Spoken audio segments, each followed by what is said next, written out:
So you're gonna go back with me to a time when the gathering place was not the coolest thing on Riverside Drive.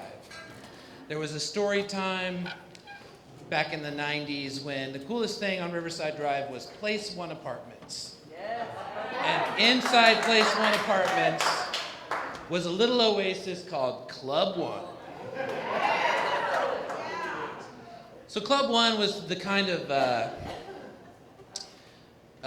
social hub, if you will, for our little posse of, I called the female side of it the Tulsa Undeclared Hairdressers Witches Coven.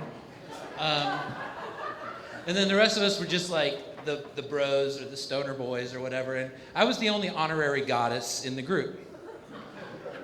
And after one night doing, whatever we do at Club One, usually for me avoiding paying my tab from the previous 3 nights, sometimes the club would shut down at 1:30, and we were not ready to stop partying.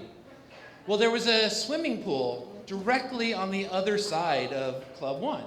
It was the pool for the apartments.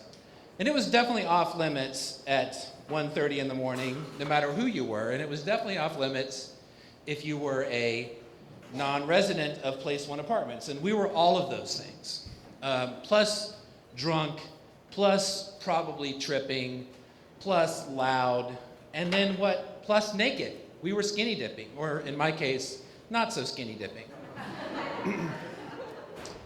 And on this particular night, we got busted. So we're all gallivanting and having a blast in the pool, and all of a sudden I noticed that a rent-a-cop has appeared, suddenly out of the wild appears rent-a-cop. And that is a real buzzkill. Because uniform, all I could see was blurry uniform, and so for whatever reason, I was not fully skinny dipping, I was wearing my underwear. Because Tulsa's not ready for this situation.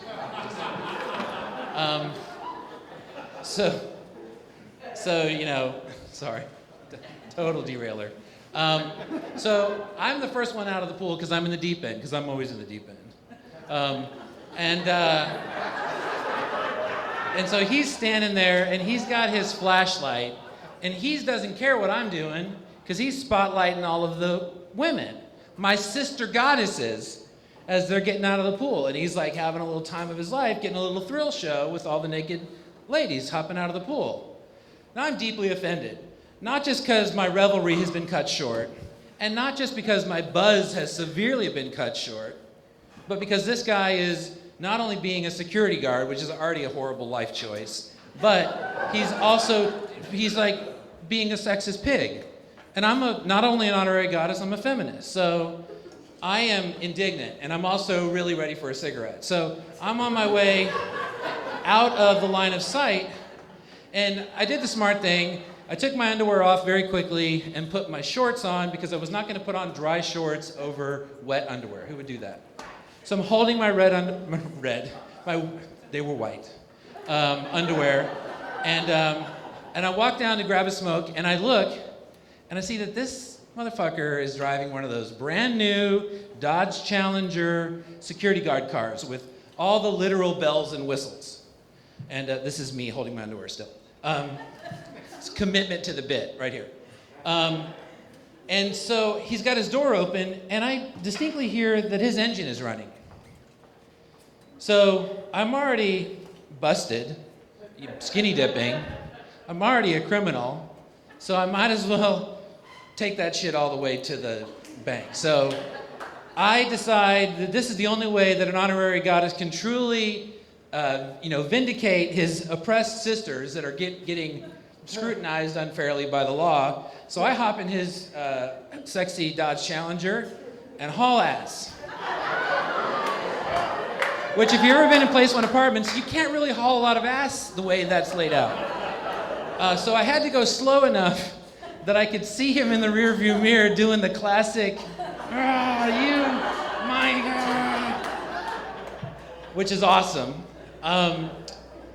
Not as awesome as my imagined phone call later where he's calling his boss and he's like, Yeah, you know that brand new car you guys let me borrow tonight?